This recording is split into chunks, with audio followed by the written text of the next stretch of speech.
जब भी आपके दिमाग में पिज़्ज़ा वर्ड आता है, तो ऐसा हो ही नहीं सकता कि आपके दिमाग में डोमिनोज़ का वर्ड ना आए।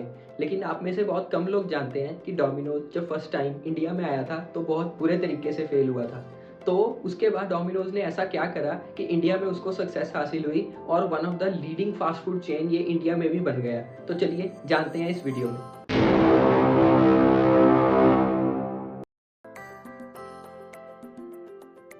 तो चलिए आपको डोमिनोज़ कंपनी का थोड़ा-सा बैकग्राउंड दे देता हूँ, काफ़ी इंटरेस्टिंग है। तो यूनाइटेड स्टेट्स में 1960 में 2 भाई थे, जेम्स और टॉम। दोनों ने एक डोमिनिक टिवर्टी नाम के व्यक्ति से एक पिज़्ज़ा बिज़नेस टेकओवर करा, जिसका नाम था डोमिनिक्स पिज़्ज़ा। यूनाइटेड स्टेट्स में इनकी शॉप थी। तो उसके बाद जब इन्होंने ये परचेज़ करा, उसके लिए इन्होंने $500 की डाउन पेमेंट करी और $900 का इन्होंने लोन लिया ताकि ये लोग वो शॉप एक्वायर कर सकें। उसके बाद दोनों भाइयों ने ये बिज़नेस चलाना शुरू कर दिया। दोनों भाइयों के बीच डील थी कि जितना भी प्रॉफ़िट इस बिज़नेस से आएगा, वो ये लोग आधा-आधा करेंगे, मतलब 50-50% शेयर करेंगे और ये भी डील हुई थी कि जितना टाइम वो बिज़नेस में इन्वेस्ट करेंगे, दोनों अपना-अपना, वो भी आधा-आधा होगा।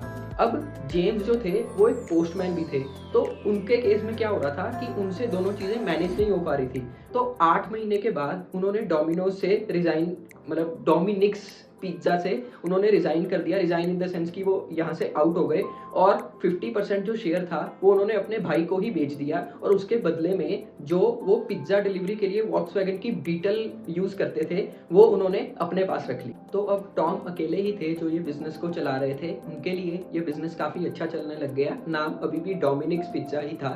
तो उनके लिए ये बिज़नेस काफ़ी अच्छा चल रहा था और इस बिज़नेस के अच्छे चलते उन्होंने सेम एरिया में 2 और पिज़्ज़ा की शॉप्स एक्वायर कर ली।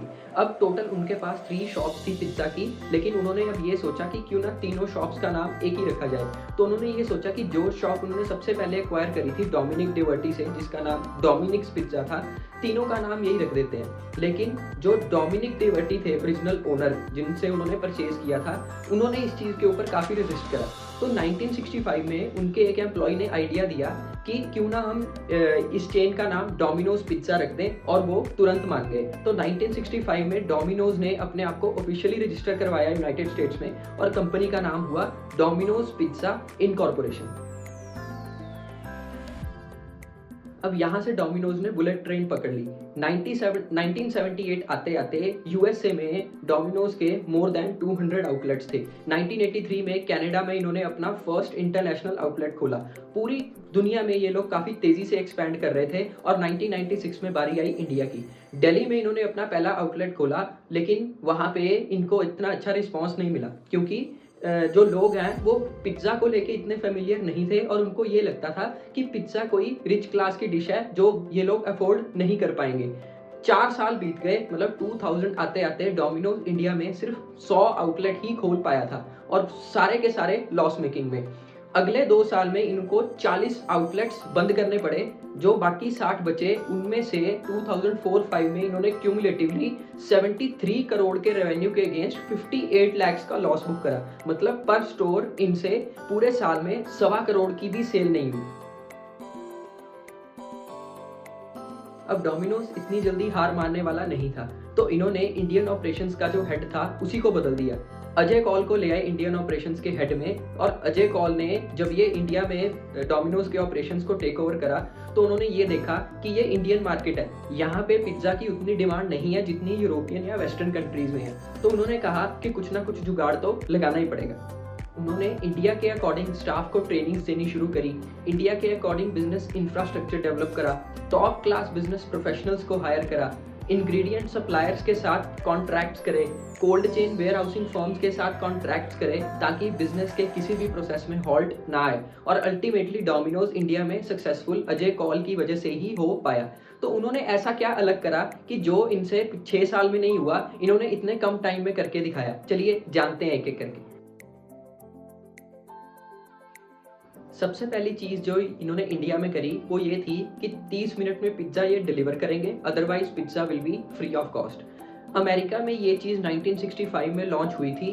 तो वहाँ पे ये मेजर सक्सेस थी क्योंकि काफ़ी लोग इस चीज़ को देख के अट्रैक्ट हुए थे कि अगर 30 मिनट से ऊपर हुआ तो हमें पिज़्ज़ा फ्री खाने को मिलेगा।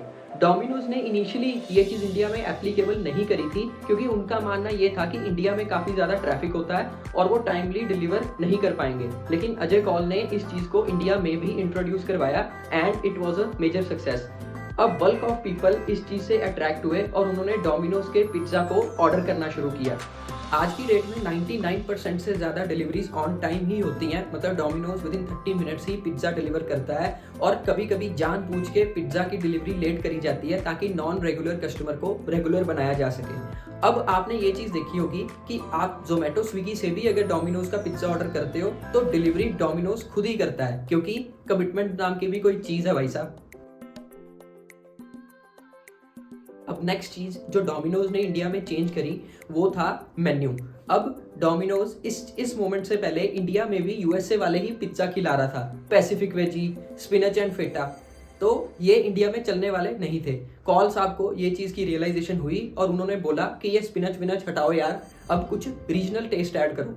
तो रीजनल टेस्ट जब इन्होंने ऐड किया तो इनको काफ़ी अच्छा रिस्पॉन्स मिला। चीज़ बर्स्ट पिज़्ज़ा, कबाब पिज़्ज़ा, पनीर पेपरी, ऐसे इन्होंने फ्लेवर्स ऐड करे और साथ में कुछ आइटम्स ऐड करी, choco lava cake, wraps etcetera. तो इस चीज़ से लोगों को काफ़ी अट्रैक्शन हुई डोमिनोज की तरफ। आज की डेट में इंडिया में 56% से ज़्यादा लोग अभी भी वेजिटेरियन हैं, जबकि यूएस में ऐसा नहीं है। तो इन्होंने नॉन वेज आइटम्स के साथ वेज आइटम्स पे भी इक्वली फोकस करा, जबकि पहले ये लोग नॉन वेज पे ही ज़्यादा फोकस कर रहे थे। अब आपको शायद ये चीज़ ना पता हो, लेकिन वर्ल्ड में बहुत सारे ऐसे कंट्रीज़ हैं जो पिज़्ज़ा के साथ टोमेटो केचप नहीं खाते, लेकिन ये चीज़ इंडिया में नहीं है। तो जब इनिशियली डोमिनोज यहाँ पे आया तो उन्होंने पिज़्ज़ा के साथ टोमेटो केचप नहीं दी। अब हम इंडियंस तो चपाती के साथ भी टोमेटो केचप खाते हैं, तो पिज़्ज़ा तो हम क्या ही बिना उसके खाएंगे। तो अजय कौल जी ने ये चीज़ भी चेंज करी और पिज़्ज़ा के साथ टोमेटो केचप देनी शुरू करी और उसके बाद ये टर्न अराउंड हुआ डोमिनोज का कि उनकी तरफ लोग अट्रैक्ट होने लगे।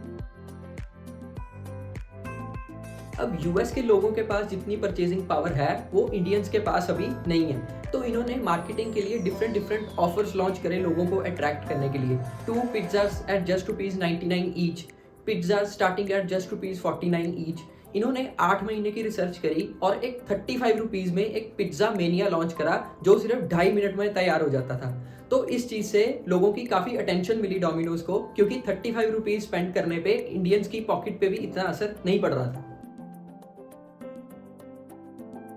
2012 में इन्होंने अपनी ऑनलाइन ऑर्डरिंग एप्लीकेशन लॉन्च करी जिससे डोमिनोज को 3 फायदे हुए। सबसे पहला कि ऐप में ही इन्होंने पिज़्ज़ा के साथ फोटोज देनी शुरू करी कि आप अगर एक स्पेसिफिक पिज़्ज़ा ऑर्डर करते हो तो वो दिखेगा कैसा। दूसरा फायदा इनको ये हुआ कि जब पहले लोग फ़ोन पे पिज़्ज़ा का ऑर्डर देते थे तो या तो वो वाले पिज़्ज़ा का ऑर्डर देते थे जो ऑलरेडी उन्होंने टेस्ट किया हुआ है, या फिर वो उस पिज़्ज़ा का ऑर्डर देते थे जो किसी फ्रेंड्स या फैमिली मेम्बर में से उनको किसी ने रेकमेंड करा। लेकिन ऐप आने की वजह से वो मेन्यू में से अपने हिसाब से डिसाइड करके भी पिज़्ज़ा का ऑर्डर दे सकते थे। थर्ड बेनिफिट जो डोमिनोज को हुआ वो ये था कि लोग अब ट्रैक कर पा रहे थे कि उनका जो पिज़्ज़ा है वो घर से कितनी दूर है। डोमिनोज का ये स्टेप उनके बिजनेस के लिए काफ़ी अच्छा साबित हुआ, क्योंकि आज की डेट में डोमिनोज का 80% रेवेन्यू ऑनलाइन ऑर्डर्स के थ्रू ही आता है।